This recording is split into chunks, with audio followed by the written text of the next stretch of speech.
అందరికీ నమస్కారం అండి. అందరూ బాగున్నారా? ఈరోజు చామంతులు పులుసు చేస్తున్నానండి. అది ఎలా తయారు చేస్తున్నాను చూడండి. 1/2 కేజీ చామంతులు అండి. చిన్న టమాటాలు, పప్పు టమాటాలు 2 అండి.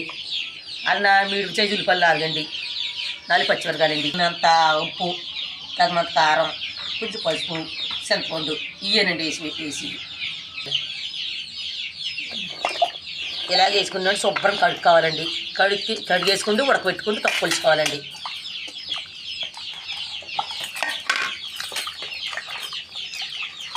మట్టి ఏదైనా ఉంటే పోద్దండి.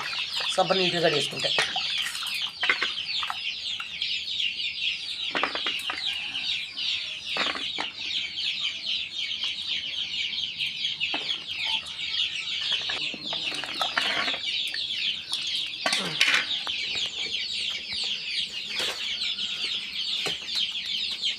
వద్దామండి. ఉడికిపోయినాయండి, దించేద్దాం. ఉల్చేద్దామండి. ఇలా ఉల్చేసుకోవాలి.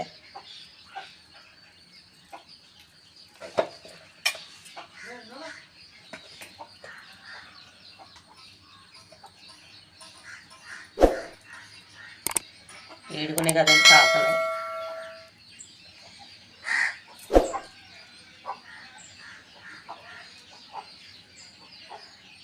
బౌలు ఇలా పొయ్యి మీద పెట్టుకోవాలండి.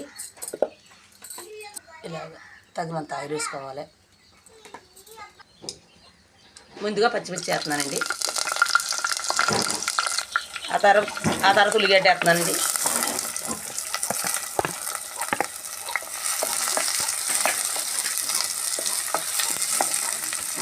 కొంచెం ఉప్పు వేస్తున్నాను. ఇలా 2 నిమిషాలు ఉంటే మగ్గు తీయండి.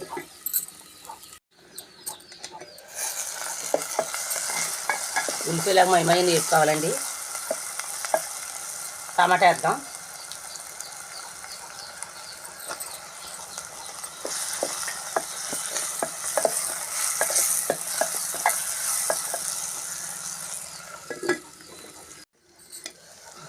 వేగిపోయినాయండి.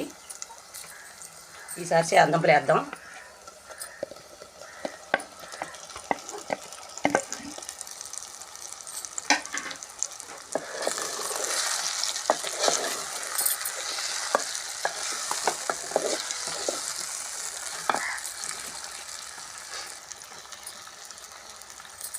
నేను 3 స్పూన్లు కారం వేస్తున్నానండి. తగినంత ఉప్పు వేస్తున్నాను. స్పూన్ పసుపు వేస్తున్నాను. తగినంత వాటర్ వేసుకోవాలండి.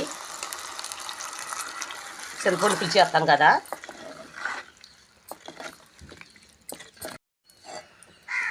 ఆల్రెడీ దుంపలు ఉడిపోయి గట్టు ఇంకొక 5 నిమిషాలు ఉంచుదామండి. ఈసారి చింతపండు పులుసు వద్దామండి. ఆల్రెడీ పిసికేసుకున్నాను నేను.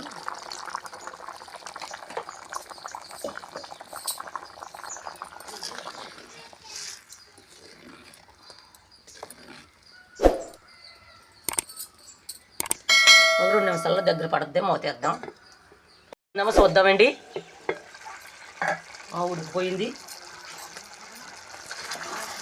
ఉడికిపోయిందండి. దించేద్దాం.